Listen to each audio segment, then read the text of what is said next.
আসসালামু আলাইকুম ওয়া রাহমাতুল্লাহি ওয়া বারাকাতুহু।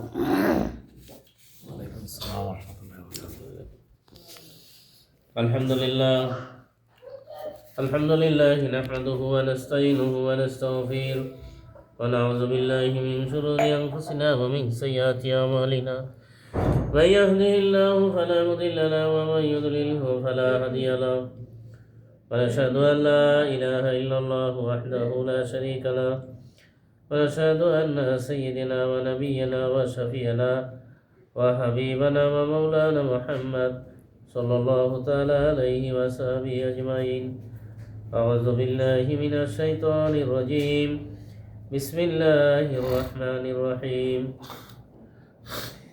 إن رحمة الله قريب من المحسنين وما أرسلناك إلا رحمة للعالمين.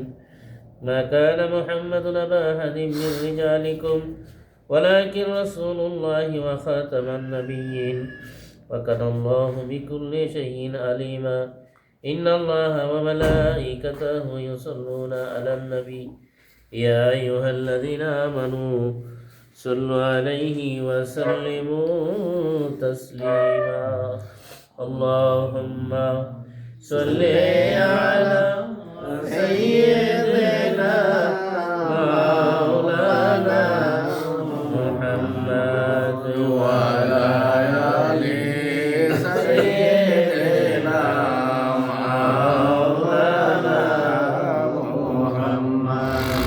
اللهم صل على سيدنا مولانا محمد وعلى آل سيدنا مولانا محمد.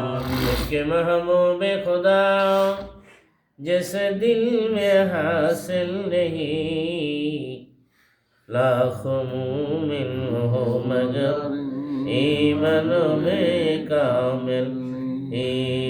अल्लाहुम्मा सल्ली अला सय्यिदिना मौलाना मुहम्मद व अला आलि सय्यिदिना मौलाना मुहम्मद. अल्लाहुम्मा सल्ली अला सय्यिदिना मौलाना मुहम्मद व अला आलि सय्यिदिना मौलाना मुहम्मद. सलाम या रसूलल्लाह अलैकुम सलाम या हबीबल्लाह अलैकुम सलाम या रसूलल्लाह अलैकुम सलाम या हबीबल्लाह अलैकुम. जलवा करो या इमामल मुरसलीन, जलवा करो रहमतल लिल आलमीन.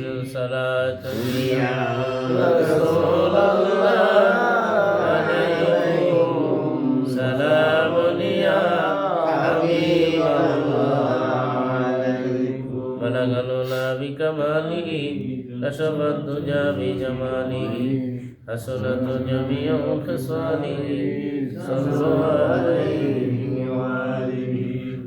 আলহামদুলিল্লাহ আলা যালিক। সমস্ত প্রশংসাই আল্লাহ পাকের, যিনি সমস্ত জাহানের মালিক। যে মহান আল্লাহ আকাশ পৃথিবী গ্রহ নক্ষত্র আরশ কুরসি লৌহ কলম বেহেশত দুজক যাবতীয় সৃষ্টি বস্তু সৃষ্টি করেছেন, সেই পাক জাতির জন্যই আদি এবং অন্তের সকল প্রশংসা আলহামদুলিল্লাহ। আর সর্বশ্রেষ্ঠ দরুদ বর্ষিত হোক তার পেয়ারা হাবিব ইমামুল মুরসালিন রাহমাতাল লিল আলামিন শাফিউল মুজরিমিন নবী মুহাম্মদুর রাসূলুল্লাহ সাল্লাল্লাহু আলাইহি ওয়াসাল্লামের প্রতি, তৎসহ অন্যান্য আম্বিয়া আলাইহিমুসসালাম মুকাররামিন ফেরেশতাবৃন্দ, তামাম সাহাবায়ে কেরাম, সমস্ত অলিয়া উলিয়া গাউস কুতুব আল্লাহ পাকের যত প্রিয় বান্দা বান্দিগণ এই দুনিয়া থেকে চলে গেছেন তাদের সকলের প্রতি আল্লাহ পাকের অশেষ রহমত ও বরকত ও বিশ্রান্ত ধারায় কিয়ামত পর্যন্ত বর্ষিত হতে থাক। সবাই বলি আল্লাহুম্মা আমিন। এটা মামা পারলে ওয়াইফাই কানেক্ট করে দাও। আমরা আল্লাহ পাকের বান্দা বান্দি, এটাই হইল আমাদের আসল মূল পরিচয়। আর যেহেতু আল্লাহর বান্দা, আল্লাহ পাকের বন্দিগি করাই হলো আমাদের জীবনের মূল কাজ, সব সময় বিরতিহীনভাবে। ইমানের পরে সর্বশ্রেষ্ঠ ইবাদত নামাজ, 5 ওয়াক্ত ফরজ। আর রমজান মাসের 1 মাসের রোজা রাখা, যারা ধনী তাদের জন্য যাকাত এবং হজ। এছাড়া মনে করেন যে আল্লাহ পাক তো আমাদেরকে সৃষ্টি করছেন শুধু তার ইবাদতের জন্য। 5 ওয়াক্ত নামাজের পরে বাকি যে সময়, এই সময়টা আমরা ইবাদতে থাকতে হয়। এই আবাদতে আমরা কিভাবে থাকবো? সব সময় বিরতিহীনভাবে।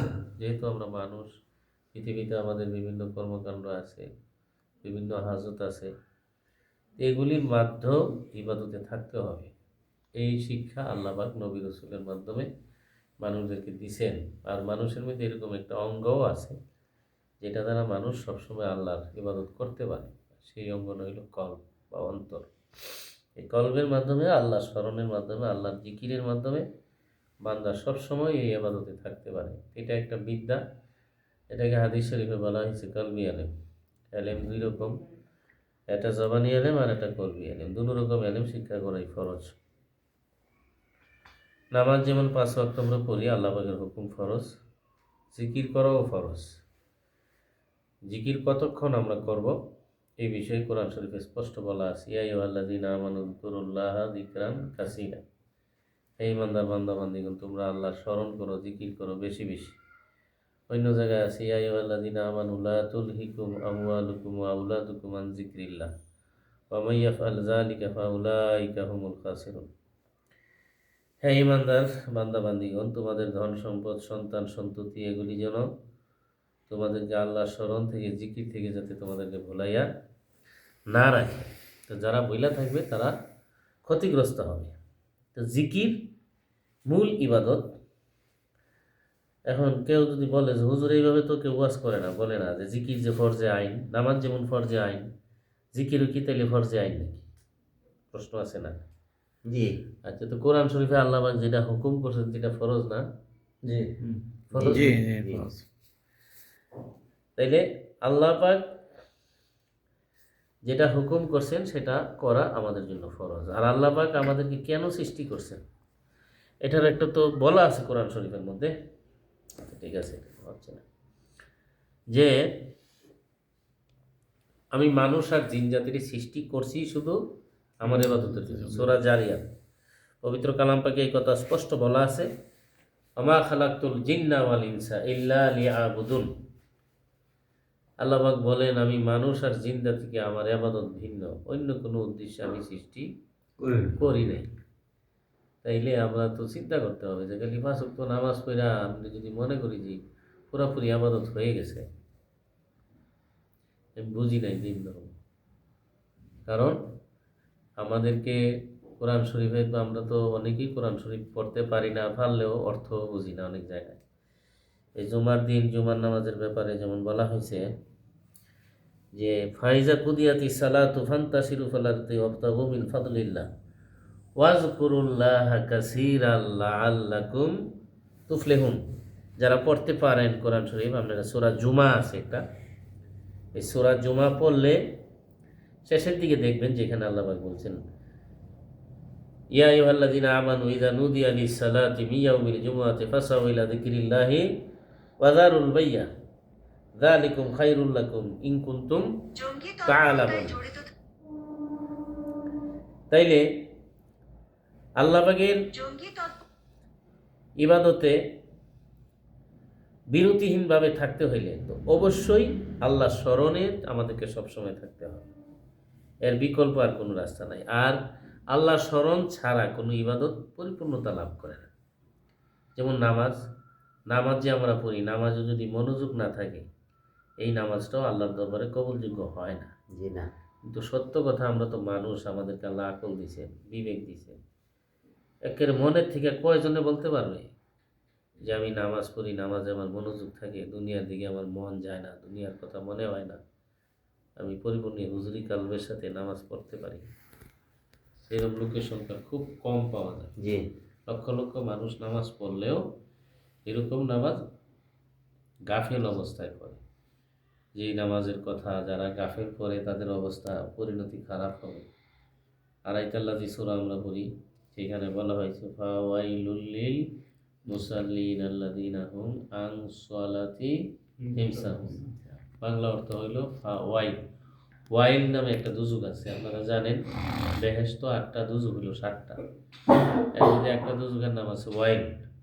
ফাওয়াইলুল লিল মুসাল্লিন, ওই সমস্ত মুসল্লিদের জন্য ওয়াইল দুজুগ যারা তাদের নামাজের মধ্যে অন্য মানুষ থাকে, আন সালাতিহিম সাহুন, অন্য মনস্ক থাকে, গাফেল থাকে।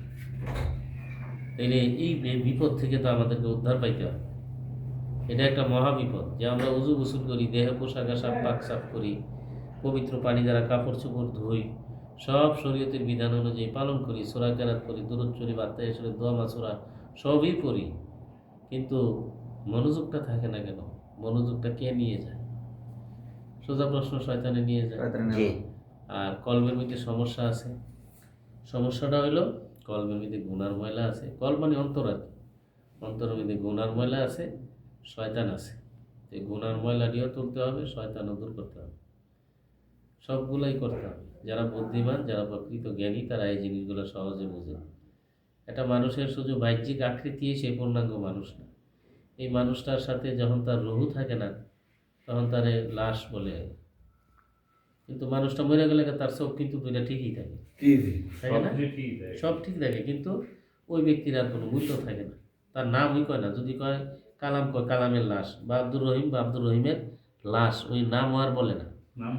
হ্যাঁ, আর যত বেশি রাখবে ফচ্চা দুর্গন্ধ ছুটবে। তা আমাদের আবাদত বন্দিগি, আমাদের সুরত বাহ্যিকটা যেমন মিলাইতে হবে, ভিতরেরটাও মিলাইতে হবে। বাহ্যিকটাকে সুরতে শরীয়ত বলে, আর ভিতরেরটাকে হকিকতে শরীয়ত বলে। এই দুটোটা যারা মিলানোর চেষ্টা করে, তারাই প্রকৃত জ্ঞানী, বুদ্ধিমান, তারাই খাঁটি কামেল ইনসান, তারা নবী পাক সাল্লাল্লাহু আলাইহি সাল্লামের খাঁটি উম্মত। তাদের মধ্যে দিনের সঠিক বুঝ, সহি সমঝ আছে। তো এটা অর্জন করার জন্য একজন কামেল ব্যক্তি, এই কামেল মোকাম্মেল পীর মুর্শিদ হক্কানি আলেম উলামা, এদের সংখ্যা পৃথিবীতে কম হওয়ার কারণে আজকে আমাদের মুসলমানদের মধ্যে এত ফিতনা ফাসাদ, বিশৃঙ্খলা, দিনের নামে, ইসলামের নামে ভয়ানক বিভ্রান্তি। ওয়াজ তো কম নাই, মাদ্রাসা কম আছে, হাজার হাজার লাখ লাখ মাদ্রাসা আছে। ওয়াজ মাহফিলও দিন দিন হাজার হাজার লাখ লাখ মাহফিল হইতেছে। কিন্তু আমরা যে আলোচনাটা করলাম, দেখেন গভীরভাবে যে আমরা দুঃখের সাথে বলতে হয়, আজকে ওয়াজ মাহফিল করলেও এরকম একজন হক্কানি আলেম দাওয়াত দেন না যে ফি সাবিলিল্লাহ ওয়াজ করতে হইব, বাইর করেন না, আইবনি। আচ্ছা, তাহলে কি বিপদ আমাদের? বাবা আদম আলাইহিস সালাম থেকে আমরা নবী পর্যন্ত যতগুলো নবী পৃথিবীতে আসছেন, 1 লক্ষ বা 2,24,000 পয়গম্বর, কেউ দিন ধর্ম কোরআন হাদিস আল্লাহর দিকে মানুষকে যে ডাকছেন, দিন ধর্ম বুঝাইছেন, কি পারিশ্রমিক চাইছেন মানুষ? দলিল আছে তো কোরআন শরীফ। আপনি আবার ডরে কর না, লা আসালুকুম আলাইহি আজরা। কোন নবী রাসূল মানুষের কাছে কোনো উজরত তথা পারিশ্রমিক চান নাই। আর যারা চায় তারা পথভ্রষ্ট, দুনিয়াদার। সূরা ইয়াসিনের মধ্যে আয়াত আছে, আপনার দলিল প্রমাণ সব নিজে দেখলে ইমান আরো ফুক্ত হইব, যে এইগুলি স্পষ্ট কথা আছে কোরআন শরীফের মধ্যে। আল্লাহ বলছেন যে একমাত্র তাদের অনুসরণ করো, ইত্তাবিউ মাল্লা ইয়াসালুকুম, ওয়ালাইকুম আসসালাম, ইত্তাবিউ মাল্লা ইয়াসালুকুম আজরা ওয়া হুম মুহতাদুন। একমাত্র তাদের অনুসরণ করো তোমরা, যারা হেদায়েত বা নসিহতের বিনিময়ে তোমাদের কাছে কোনো উজরত তথা পারিশ্রমিক টাকা পয়সা চায় না, এবং ওয়া হুম মুহতাদুন, এবং শুধু তারাই হেদায়েতের উপরে আছে। তা আমরা কি বিপদের মধ্যে আছি এখন বুঝেন। অথচ রাসূল সাল্লাল্লাহু আলাইহি সাল্লাম বলছেন কিয়ামতের পূর্বে হক্কানি লোক যারা, হক্কানি আলেম ওলামা পীর মাশায়েখ যারা, তাদের কদর হবে না। মানুষ ওই গতানুগতিক জমানার তালে তালে গা ভাসায়া এই হাজার হাজার ভাবে গুমরাহ হবে, ওই তাদেরকেই দাম দিবে। কারণটা হলো হক্কানি লোকের কাছে গেলে তারা যেই মূল শিক্ষাটা দিবে যে আপনাকে আমাকে খালেস তওবা করতে হবে জীবনের সমস্ত অতীত গুনাহ থেকে। 1 নম্বর, কারণ যা ভুল পৃথিবীতে করে লেছে আর ভুলে থাকতেছে, আল্লাহর কাছে তওবা করবো, ফিরে যাবো। তওবা করে মনে করেন মিশা কথা বলে মিশা আর কইতাম না, মানুষকে ঠকাইতাম না, ঘুষ খাইতাম না, সুদ খাইতাম না, প্রতারণা ব্যাপারটা চলতাম না, হালাল।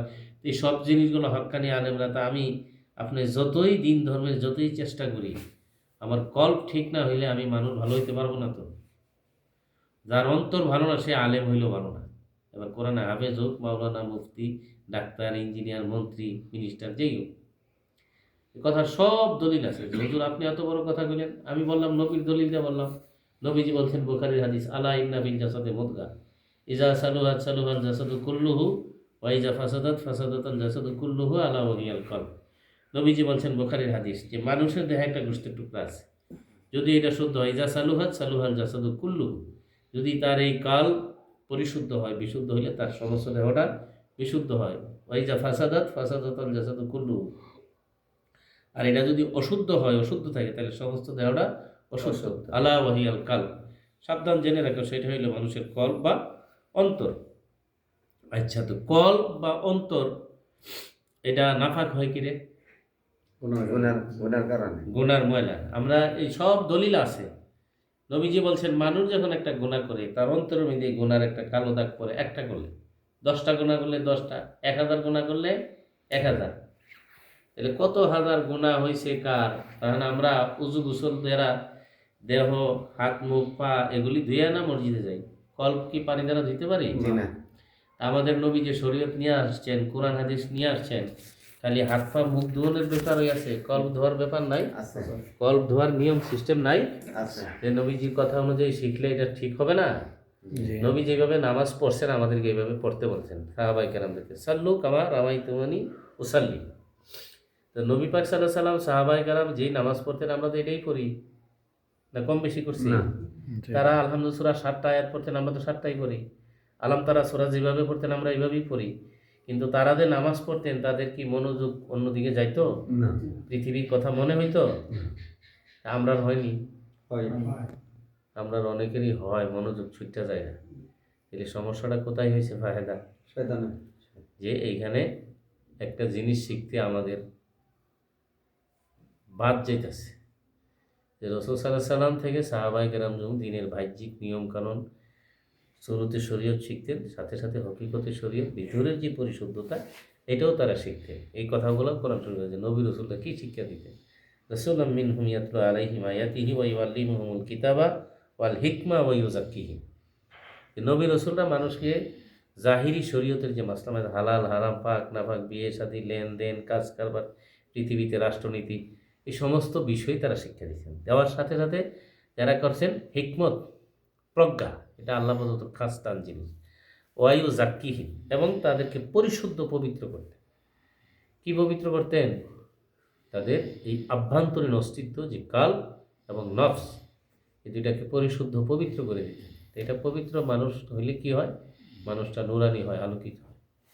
নুরানি আলোকিত হইলে কী লাভ হয়? তখন তার অন্তরের মধ্যে হিংসা থাকে না, লোভ থাকে না, গুনার ময়লা থাকে না, কলবটা তখন জিন্দা হয় আল্লাহর জিকির। এইরকম জিন্দা কলবওয়ালা মানুষ যারা, তাদেরকে শয়তান ধোঁকা দিতে পারে না। আচ্ছা, ঠিক আছে, তাই রে, এই জিন্দা কলবওয়ালা মানুষ আমরা হইতে চাই। আমরা নিজেরা আল্লাহর রহমতে এরকম একটা তরিকায় আমল করি, খাস মুজাদ্দিদিয়া তরিকা। হযরত মুজাদ্দিদ আল ফেসানি রহমতুল্লাহ আলাইহি, যিনি 1000 বছরের মুজাদ্দিদ ছিলেন, ভারতবর্ষে যিনি আসছিলেন, দ্বিতীয় 1000 বছরের মুজাদ্দিদ, নাম শুনছেন হয়তো, হযরত মুজাদ্দিদ আল ফেসানি রহমতুল্লাহ আলাইহি। খাজা মাইনুদ্দিন চিশতি রহমতুল্লাহ আলাইহি যেমন ভারতবর্ষে আসছিলেন, হিন্দুস্তানে, হযরত মুজাদ্দিদ আল ফেসানি রহমতুল্লাহ আলাইহি তিনিও ভারতবর্ষে আসছিলেন। 1000 বছরের মুজাদ্দিদ। তখন গাউস কুতুব মুজাদ্দিদ, যারা দিনের সংস্কারক, যারা খাঁটি আল্লাহর ওলি বন্ধু, তাদেরকে মানতে হবে। বলে হুজুর বুঝাম কেমনি, কেনা গাউস কুতুব আর কেনা মুজাদ্দিদ, কেনা আল্লাহর ওলি? প্রশ্ন আসে না? ফেতনার জমানা। বুঝবেন, 1 নম্বর শর্ত হইল তারা দুনিয়ার লোভ মুক্ত, হিংসা মুক্ত হবে। আর তারা যে ওয়াজ নসিহত বা দিনের যে কোনো খেদমত করবেন, এর বিনিময়ে আপনাদের কাছে কিছু তারা চাবেন না। তারা না দিলেও কোনো বেজার হবে না। আর এই দিনই কর্মকাণ্ড করতে যেয়ে তারা মানুষের কাছে হাত পাতবে না, এই জিনিসগুলো তাদের। এবং তার মধ্যে পরিপূর্ণ সুন্নত দেখবেন, নবী পাক সাল্লাল্লাহু আলাইহি সাল্লামের পূর্ণ সুন্নতের অনুসরণের এই রেশটা আপনারা দেখবেন, বুঝছেন? এরকম লোক যদি কম হইলেও তাদের কাছেই যেতে হবে।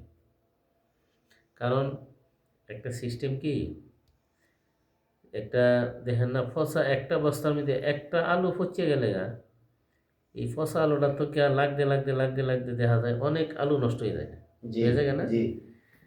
এই যে এরকম মন্দ লোকের সংস্রব, মন্দ আলেম বা দুনিয়াদার, যারা লোভী, যারা মতলব ওয়াজ নসিহত মাদ্রাসা বা ইসলামের সাইনবোর্ড লাগাইয়া বিভিন্ন রকমের টাকা পয়সা মানুষের সুনাম অর্জন, তাদের দ্বারা মূলত দিনের খেদমত হবে না। পৃথিবীর মানুষ যে যতই মনে করুক, আজকে আমাদের বাংলাদেশে আমার মনে হয় পৃথিবীর মধ্যে এত বেশি মাদ্রাসা পৃথিবীর কম দেশে আছে। বাংলাদেশে আলহামদুলিল্লাহ যত মাদ্রাসা আছে, এত মাদ্রাসা থাকার পরে সুদ ঘুষ বন্ধ হয়েছে? না। দুর্নীতি বন্ধ হয়েছে? এত ওয়াজ মাহফিল হইতেছে, মনে করেন যে আল্লাহর ওয়াস্তের আলেম পাইতেছেন কয়জন? যে হুজুরে দাওয়াত দিছি খুশি ইয়া যা দিই, এইরকম আলেম কয়জন পাইবেন? এই মাদ্রাসার মধ্যে আলেম দিতে নিতেছে, আলেম কি নিজে নিজে হয়? মাদ্রাসা ফরম লাগে না? এবার কৌমি মানে কৌমি মাদ্রাসা ফরুক আর আলিয়া মাদ্রাসা ফরুক, কেউ কৌমি মাদ্রাসা ফলে দাওরা পাস করে, আলিয়াত ফলে টাইটেল পাস করে না? তখন এই আলেমগুলা মনে করেন যারা ভালো রেজাল্ট করে, যাদের কণ্ঠ ভালো বা যাদের জ্ঞান ভালো, অথবা যারা বাহিরতে যারা ডিগ্রি আনে, মিশর থেকে, মদিনা থেকে, আল বৈরুত, এরকম পৃথিবীর বিভিন্ন নাম করা ইউনিভার্সিটি থেকে যারা মনে করেন যে সার্টিফিকেট আনে, তো তারা নাম করা বক্তা হয়, মানুষকে যারা ভালো বুঝাইতে পারে। আর সাধারণ মানুষও মনে করে নিছে। আবার অনেকে উল্টা তর্ক করে যে হুজুররা এই আলেম কালাম শিখছে তো কষ্ট লাগছে না, টাকা পয়সা খরচ হচ্ছে না, এরপরে তাদের বউ বাচ্চা আছে না, সংসার আছে না। এই খোরা যুক্তি কোরআন হাদিসের বিরুদ্ধে যাইয়া দিলে এটা সাংঘাতিক জুলুম হবে। একজন খাঁটি নায়েবে রাসূল, একজন আলেম আর একজন সাধারণ ব্যক্তি এক জিনিস নাকি? হ্যাঁ, তিনি কি আলেম শিখছেন, উদ্দেশ্যটা কি? মূল জায়গায় আসে। আমরা স্কুলে লেখাপড়া, আমি দুনোলা নিয়ে পড়ছি স্কুলে এবং মাদ্রাসায়। একটা বাগধারা আছে, বিসমিল্লাহ গলক, তার মানে কি? শুরুতেই বল, গোড়ায় বল। তো আমরা যে এত কোরআন হাদিস পড়ি, তো বুখারীর প্রথম হাদিসটা কি? ইন্নামাল আমালু বিন নিয়ত। প্রত্যেক কাজের ফলাফল নির্ভর করে কোথায়? নিয়তের উপরে। আচ্ছা, তা আপনি ছেলেকে মাদ্রাসায় পড়াইছেন, হাফেজ বানাইছেন, বা একজন আলেম শিখে, তার উদ্দেশ্য কি? এক নম্বর, সে নিজে শিখবে, আর আল্লাহ যদি তাকে তৌফিক দেয় বেশি আলেম শিখতে পারে, তাহলে এটা মানুষের কাছে প্রচার করবে, ইসলামের খেদমত করবে। বিনিময় কি? মানুষের কাছে টাকা চাবে, প্রশংসা চাবে? তার যদি শুরুতেই এই মতলব থাকে, তার উদ্দেশ্যটা কি সঠিক? না। ওই যে যদি আমার গোড়ায় আমার এই প্রশ্ন করতে, তাহলে তারা সংসার চলবো কিভাবে? যদি প্রশ্ন করে না, নবী রাসূলের সংসার চলে নাই, তাদের ছেলে মেয়ে বউ বাচ্চা ছিল না, তো নবী রাসূলের চেয়ে কি তারা বড়? তো নবী রাসূলরা মানুষের কাছে টাকা পয়সা চাইছিলেন? তারা হালাল জীবিকা উপার্জনের জন্য পেশা অবলম্বন করেন নাই? আর আমি তো পৃথিবীর আলহামদুলিল্লাহ যে কয়টা দেশে ঘুরছি আর কি, আমি দেখছি, বিশেষত এই ভারতবর্ষ এবং আমাদেরই বাংলাদেশের আম মুসলমান যে এলাকারই হোক, আলেম ওলামাদেরকে তারা এত মহব্বত করে, ভালোবাসে, পৃথিবীর অন্যান্য দেশ ঘুরলে বুঝবেন, মিডিল ইস্ট ঘুরেলে দেখবেন যে ওই দেশের তুলনায় আমাদের বাংলাদেশের মানুষ নবীজিকে কত বেশি ভালোবাসে, আলেম ওলামাদেরকে কত শ্রদ্ধা করে, সম্মান করে। একটা মানুষ রিক্সাও যদি চালায়, তার ঘরে যদি একজন হুজুর আলেম দাওয়াত দেয়, সে চেষ্টা করে খুব হুজুর একটু ভালো খাওয়ানোর জন্য। আর হুজুরে সাউন্ড লাগে না, হুজুরের দোয়া টোয়া ফেরা সারলে সে নিজের খুশি ইচ্ছায় হুজুরে কিছু দেওয়ার চেষ্টা করে, কি করে না? সবাই করে না এটা? আমরা বাংলাদেশের মানুষ, মুসলমানদের এরকম আকল বিবেক অবশ্যই আছে, যেখানেই দাওয়াত দেবে একজন আলেমরে, তারা যদি একটা মাহফিল করে, যার যার সামর্থ্য অনুযায়ী হুজুরকে একটা সম্মানী গাড়ি ভাড়া বা তার চলার মতো কি খুশি ইচ্ছায় দিবে না? দিবে। এই দেওয়াটা সুন্নত এবং হুজুরের নেওয়াটাও সুন্নত। যখনই তিনি কন্ট্যাক্ট করবেন, দাবি করবেন, আর আপনারাও মানুষের কাছে হাত তুলা চান্দা তুলবেন, এই দুটো কাজই পূরণ করা ইসলামের শরীয়তের সাথে, নবীর সুন্নতের সাথে মিলবে না, এবং এটার বরকত হবে না। আর যিনি আসবেন ওয়াজ করার জন্য, তার মূলত ধান্দা হইতো ওই টাকা। জি, আর আমরা যারা এই ওয়াজের আয়োজক, যারা আমরা এই সত্য কথা বললো মানে না, শুনতে রাজি না মানুষ এই সকল কথা। আয়োজক যারা, তারা সবাই মিলা চান্দা ধান্দা করবে, এলাকার মানুষের ঘরে ঘরে যাবে। বড় লোক যারা, যারা যে বেশি সম্পদশালী, তাকে কা বলবে যে আপনি সভাপতি হয়ে যান আমরা মাহফিলে, 20,000 দিয়েন, আপনি সভাপতি প্রধান অতিথি। হ্যাঁ প্রধান, এরকম কিছু। আর পরে একটা পোস্টার করবো, 40-50 জনের নাম দেবো, আমরা রইলেন আমন্ত্রিত মেহমান, আপনারা 5,000 করে সদস্য। এই যে ধান্দা, এই যে চান্দা, ইসলামের নামে, দিনের নামে। আপনি আমারে তো আল্লাহ আকল দিছিলেন, লেখাপড়া কম করেন আর বেশি করেন, কোনো একটা কি আমার নবীর সুন্নতের সাথে, তরিকার সাথে মিলতেছে? জি না। এইভাবে কয়েক লাখ টাকা তুললেন, বিদেশি যারা আছে তারাই বড় ধরনের অফার দিলেন, তোমার মা বাপ নাই, এটা ভালো কাজে লেগে 10,000 টাকা দেবে না, মা বাপ তাহলে খেদমত করলি নইলে, এতে তো মহা খুশি। কয় কি আমার নামটা অপুষ্টার উঠবো, আমার আম্মার লাগে, আব্বা আমার লাগে দোয়া হইব, তাহলে আমি 10 না 20,000 দিলাম। তো টাকার অভাব হয় না। এইভাবে বড় লাইটিং হয়, প্যান্ডেল হয়, সামিয়ানা হয়, মাইকিং হয়, যারা নাম করা বক্তা তারা দাওয়াত দেওয়া হয়। এগুলি কইরা পরের দিন অনেকে ফজরের নামাজে ঠিক নেই। এই যে কাজ, এটা কি আমাদের নবীর তরিকা, নবীর শিক্ষা? এগুলো সাহাবায়ে কেরাম কি এইভাবে দিন প্রচার করছিলেন? সাহাবাদের পরে আউলিয়া কেরাম যারা, তারা এইভাবে দিন প্রচার করছিলেন? আর আমরা নিজের মন গড়া মতো এইভাবে কইরা নিছি, আর মনে করে নিছি এটাই দিন ধর্ম। আলা লিল্লাহি দ্বীনুল খালিস। পবিত্র কোরআন শরীফে এগুলি স্পষ্ট বলা আছে। এই যে দিনের নামে, ইসলামের নামে এই যে অপসংস্কৃতি, যেগুলা যে তাহরিফ করা, দিনের মূল ফাউন্ডেশনকে, নীতিকে পাল্টাইয়া নিজের মন গড়া নীতি চালু করে এটার উপরে সন্তুষ্ট থাকে। এক তো দিন ধর্ম নাই, এটা দিনের কাজ না, নবী সাল্লাল্লাহু আলাইহি সাল্লামের সুন্নত মোতাবেক তো না হয়। এটা পৃথিবীতে কিভাবে বুঝবেন বলেন? একটা বাজারে কোনো জিনিস মনে করেন যে আপনি হালাল টাকা দা কিনবেন, এক ব্যক্তি নিজের গাছের লাউ নিয়ে এসে ব্যস্ত, আরেকজনে চুরি করে আনছে। লাউ দুনুরা দেখতে কি একরকম না? চুরিটা আর হালালেরটা দেখতে তো একরকম। আর হকিকতের চোখটা দেখতে হলে তো এটা অনেক বড় আধ্যাত্মিক চোখ লাগবে, তাই না? কিন্তু আমরা আম মুসলমান, যারা সাধারণ মুসলমান, তারা তো মহাবিপদে। কারণ তারা এই বাহ্যিক, এই দিন ধর্মের নামে এই যে মাইপেস, মানুষকে ঠকানো, প্রতারণা করার যে এই ধোঁকাবাজি, এটা তো বুঝতে পারে না অনেকে। এখন তো ইলেকশনের সিজন, অনেক মানুষ শুধু ভোটের বিনিময়ে বেহেশত বেঁচে লাইতেছে, আর সাধারণ মুসলমান ওরা সাংঘাতিক। তো ভোট দিয়ে যদি বেহেশত যেমন যেত, তো আর কত সহজ। বেহেশত কি লাউ সেরদানা কারুর যে নাউজুবিল্লাহ, এই সমস্ত বাজে কথা বইলা মানুষের ইমান যারা হরণ করে, ভোট দিলে বেহেশত যাবেন না, কতই সোজা বেহেশত। যারা ধর্মকে উপার্জনের হাতিয়ার বা রাজনীতির হাতিয়ার হিসেবে ব্যবহার করে, তো সাধারণ মুসলমান তো অসহায়, অত জ্ঞান নাই, তাই না?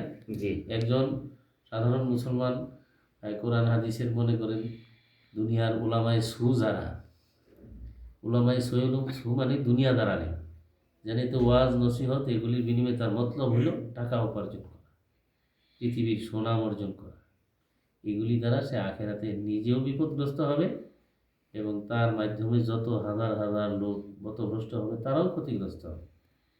কারণ নবী পাক সাল্লাল্লাহু আলাইহি সাল্লাম 1400 বছর আগেই সতর্কবাণী আমাদেরকে দিয়ে গেছেন যে বনি ইসরাইল সম্প্রদায় 72 দলে বিভক্ত হয়েছিল, আমার উম্মত একটা বেশি হবে, কুল্লুহুম ফিন-নার ইল্লা ওয়াহিদা, এক দল ছাড়া বাকি 72 দলই জাহান্নামী। আপনারাও জানেন, শুনছেন মনে হয়।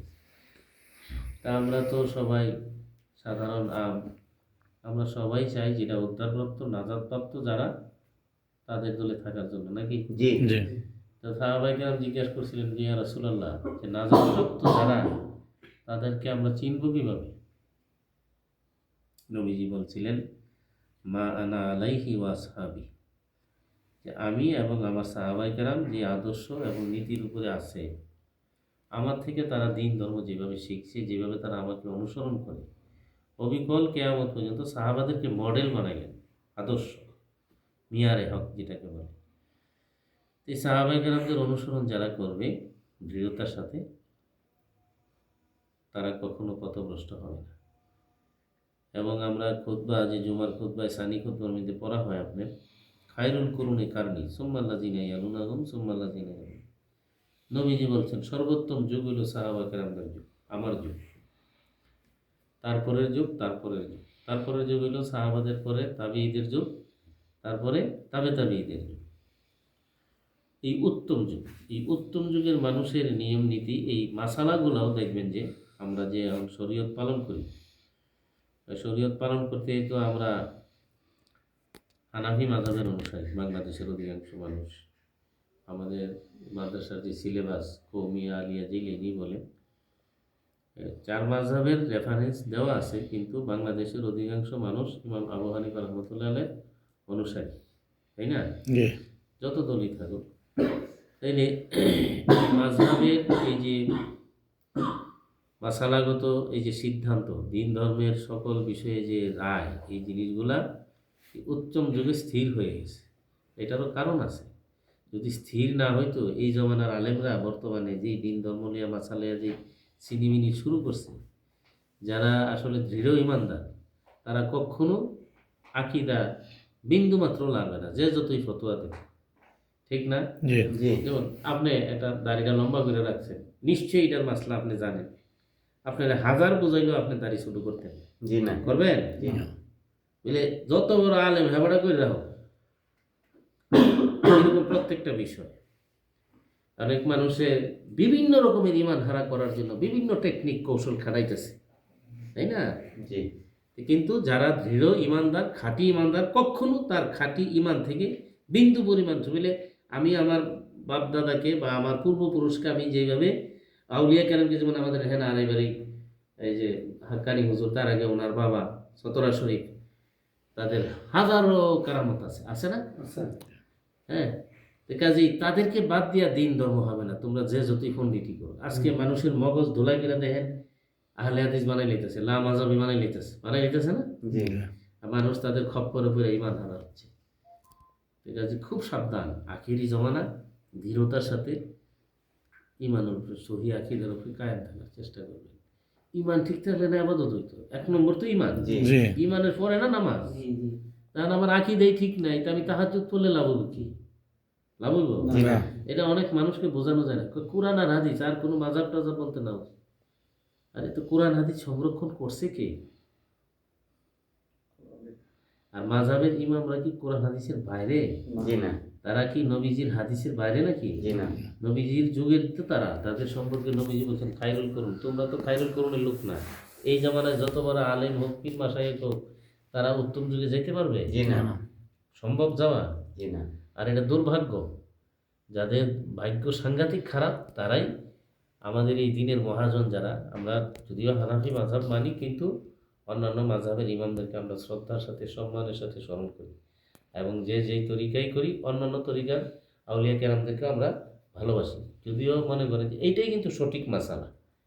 হ্যাঁ, আমরা যদি খাস মুজাদ্দিদিয়া তরিকার অনুসারী, কিন্তু আমরা সোয়াব রেসানি দোয়ার মধ্যে সমস্ত হক তরিকার আউলিয়া কেরামের জন্য দোয়া করি।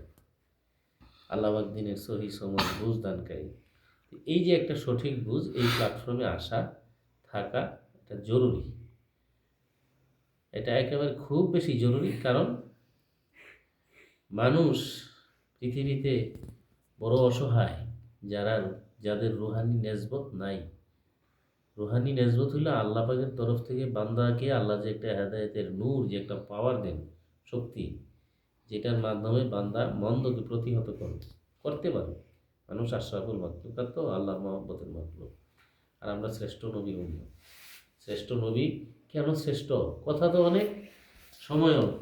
নবীজিকে একমাত্র আল্লাহ পাক আরশে আজিমে দিয়েছেন, তাই না? আল্লাহর দিদার হয়েছে। আমরা নবীর উম্মত, আমাদের নবী আমাদের জন্য পাগল। সমস্ত নবীরা যখন হাসরের ময়দানে ইয়া রাব্বি হাবলি বলবেন, আমাদের নবী এই কথা বলবেন না? আমরা জানি, কিন্তু কি বলবে? ইয়া রাব্বি হাবলি উম্মতি বলবেন না এই কথা? নবীজি মেরাজ করবে, আমাদের কথা স্মরণ করেন নাই যে আল্লাহ আমার উম্মতের মেরাজ হবে কিভাবে, সেই মেরাজ আমাদের জন্য আনছেন এবং এটার ব্যবস্থা করে গেছেন যে আমি পৃথিবী থেকে পর্দা করলে চলে গেল, এই হেদায়েতের ফয়েজ, এই নূর কিয়ামত পর্যন্ত চালু থাকবে। অল্প সংখ্যক লোক হইলেও তাদের মাধ্যমে চালু থাকবে।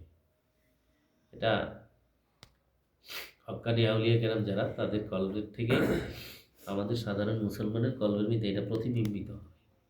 ফি সাবিলিল্লাহ, আল্লাহর রাস্তায় মাগনাই হবে। এইটার বিতরণ করার জন্যই আমরা বিভিন্ন জায়গায় আল্লাহর রাস্তায় ছোটোখাটো বা বড় যখন যেরকম আল্লাহ তৌফিক দেন এই মাহফিলের আয়োজন করি। আজকেও আমাদের বাগিনা মোহাম্মদ সোহাগ মিয়া এখানে মাঝে মধ্যে আমরা আসি। তো আমিও বাগিনার আগের থেকে বলছি যে তুমি চাইলে প্রতি মাসে এরকম ছোটোখাটো একটা মাহফিল শুরু করো। হ্যাঁ, কারণ যতদিন থাকি আমরা চেষ্টা করে যাই, নিজেরাও আমল করো দৃঢ়তার সাথে, তাইলে তোমার অন্তর্জগৎ নুরানি হবে, আলোকিত হবে, মন্দ থেকে শয়তান থেকে বাঁচতে পারবে। কারণ একা একা সাধনা করে ডাক্তার হওয়া যায় না। হওয়া যায় কোনো বিদ্যে একা একা পারা যায় না, আরেকজনের সহযোগিতা লাগে। পৃথিবীতে এরকম অনেক মেসাল আছে। একটা শিশু চারা গাছ আমিও লাগাইছি, অনেক আপনারাও লাগান, কাঠ গাছ বলেন আর ফলের গাছ বলেন। শিশু অবস্থায় যখন থাকে, ছোট অবস্থায়, এটা অসহায়, সে নিজে নিজে বড় হইয়া দাঁড়াইতে তার অনেক সাপোর্ট লাগে আশেপাশে। এই গাছটার সাইডে আরেকটা খোঁটা বসাই এটারে বান দিয়া রাখুন লাগে, বা গরু ছাগলে নিয়ে খাইয়া লাই দেখে রাখতে হয়, বেড়া টেড়া দেওয়ান লাগে, পানি দেওয়ান লাগে। আর একটু বড় হইলে ডালপালা মেলে ছুটটা দিয়া এটা সহযোগিতা করো। এরকম প্রতিটা কাজে দেখবেন এরকম সাপোর্ট লাগে। ভালো পথে ভালো মতে চলতে হইলে, শয়তানকে পরাজিত করতে হইলে একটা আধ্যাত্মিক পাওয়ার লাগবে, শক্তি লাগবে। এই পাওয়ারটাই হলো জিকিরের নূর বা ফয়েজ, যেটা হক্কানি আউলিয়া কেরামরা ফি সাবিলিল্লাহ আল্লাহর রাস্তায় বিতরণ করে দেয়। আমরা আমাদের মহান মুর্শিদ আল্লামা মামুনুর রশিদ রহমতুল্লাহ আলাইহির পক্ষ থেকে আমরা বিভিন্ন জায়গায় এভাবে সবাইকে আল্লাহর রাস্তায় আহ্বান করি যে আসেন, আমরা সবাই খালেস তওবা করি আল্লাহর কাছে, এই খাস মজাদের তরিকায় বায়াত হই, মুরিদ হই, অথবা হক্কানি আল্লাহর অলি যেখানে আপনি পান, যেখানে আপনার মন চায়, এরকম হক্কানি কোনো আল্লাহর অলির কাছে বায়াত হয়ে যান। বায়াত হয়ে তার নিয়ম মতো কাজ করেন, আমল করেন, তাহলে আপনার কলব নুরানি হবে, কলবে থেকে গুনাহ ময়লাগুলো উঠে যাবে। এইভাবে এখানে আমাদের এই দেহের মধ্যে, শুধু এই জায়গার মধ্যে অনেকগুলা লাইট আছে, যেটা আলু স্বরূপ আর কি, যেটা মাকাম বলে, কলব হুসে খফিয়া, এই সবগুলা লাইট যখন নুরানি হবে, আলোকিত হবে, তা আপনি পাওয়ারফুল হবে, শক্তিশালী। কার বিরুদ্ধে? শয়তানের বিরুদ্ধে। লাইট যত বেশি হয়, মনে করুন 2টা লাইট জ্বলছে, আরও 4-5টা জ্বললে আরও আলো হবে না? জি। আমাদের ভিতরের আলো যত পাওয়ারফুল হয়, আমাদের থেকে শয়তান পরাজিত হবে, গুনার ময়লা উঠে যাবে। গুনার ময়লা হইতে কুলুবুল মুমিনিনা আসিল্লা, আল্লাহু আকবার, আল্লাহর আরশে আজিমের সাথে আপনার আমার কলবের সাথে কি যোগাযোগ হবে, হেদায়েতের ফয়েজ আসবে, নূর আসবে। নামাজে দাঁড়াইলে এত ভালো লাগবে, এত শান্তি লাগবে, আল্লাহ স্মরণ করলে এত শান্তি লাগবে, আশ্চর্য হয়ে যাবে। আলা বিজিকিরিল্লাহি তাতমাইন্নাল কুলুব, সূরা রাদ। আল্লাহ পাক বলছেন যে সাবধান, জেনে রাখো অন্তরসমূহ আমার জিকিরে জিন্দা হয়, শান্তি লাভ করে, প্রশান্তি লাভ করে। এই প্রশান্তি লাভ করার জন্য আপনাদেরকে দাওয়াত দেওয়া হলো। কেউ যদি তওবা করতে চান, বায়াত হইতে চান, হয়ে যেতে পারবেন, অথবা অন্য হক্কানি যে কোনো আল্লাহর ওলি যেখানে বলেন। এটার বিশেষত্ব হলো আমাদের তরিকায় খালেস অন্তরে তওবা করলে অনেকেরই সাথে সাথেই কল জিন্দা হয়ে যায়। আর সর্বোচ্চ সময় 40 দিনের মধ্যে আল্লাহর রহমতে আপনি তরিকার নিয়ম অনুযায়ী আমল করলে কলবে যে জিকির হয় আপনি বুঝতে পারবেন। এর পরবর্তী মাকাম আরও দ্রুত অগ্রসর হওয়া যায়। আপনাদের কাছে আল্লাহর রাস্তায় আমরা দাওয়াত পৌঁছানোর চেষ্টা করলাম। কবুল করার না করাটা আপনাদের ব্যাপার। দোয়া করি, আমাদের জন্য দোয়া করবেন। যথাসম্ভব ফিতনা ফাসাদ থেকে বেঁচে থাকার চেষ্টা করবেন। খাঁটি আকীদা বিশ্বাস এর উপরে দৃঢ়ভাবে কায়েম থাকার চেষ্টা করবেন। আমরাও চেষ্টা করবো, আল্লাহর কাছে আমরা তৌফিক চাই। আল্লাহ যেন আমাদেরকে তৌফিক দান করেন। আমিন। ওয়া আখিরু দাওয়ানা আলহামদুলিল্লাহি রাব্বিল আলামিন। ওয়া মা আলাইনা ইল্লাল বালাগ। দায়িত্ব সংবাদ পৌঁছানো।